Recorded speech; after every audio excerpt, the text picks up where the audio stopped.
The question of what would have happened if the Nazis won World War II has been the center of historical debate and great fiction ever since the war ended. And while there are an infinite number of possibilities as to what the world would look like under the influence of Adolf Hitler, there are some things that historians are almost positive would take place. The first and likely most important thing to factor in this discussion is deciding where, when, and how the Nazis won World War II. Hitler would have had to conquer the Allied nations before the US's involvement, meaning that once D-Day arrived, Hitler's fate was essentially sealed. Also noteworthy was Hitler's failure at capturing the Soviet Union. So it can be theorized that if the Nazis refocused the majority of their efforts on Europe and had not deviated and split their forces to face tremendous losses against the Soviets, they would have likely succeeded. But the issues Germany faced went beyond if they could win battles. Even if they managed to conquer the countries in their way, the Nazis were still radically outnumbered by individuals opposed to their ideology. And while excessive force could make up for a loss to some extent, it is highly unlikely that Nazism would have become the law of the land. They were also in dire need of oil and were considerably undersupplied in that regard. At that point in time, the United Kingdom ran the Middle East's oil supply, with the US producing nearly 2/3 of the world's oil, and the Soviets garnered a healthy supply of their own oil. So if the Nazis were able to contain the early efforts of the Americans, take control of the Soviet Union, convert all of its new citizens to a Nazi ideology, and utilize the oil supplies gained by the newly conquered foes, the Germans could have set themselves on a path of world domination with the help of Imperial Japan.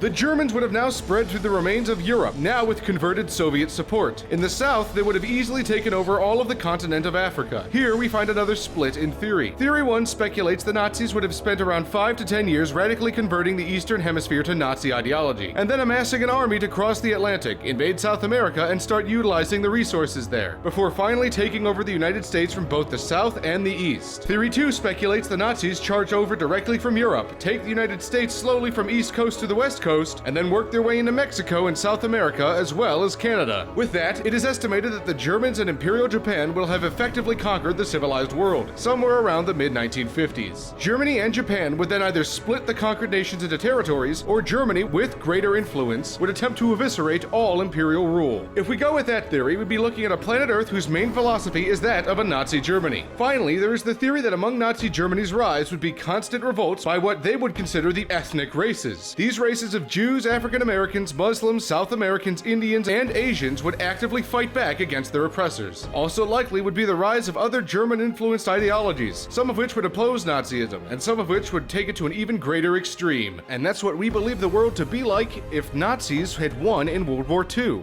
If you enjoyed the video, please like it down below. If you want to see more theoretical content, theoretically subscribe. It's about time for someone to find another retired Nazi officer in Wisconsin, isn't it?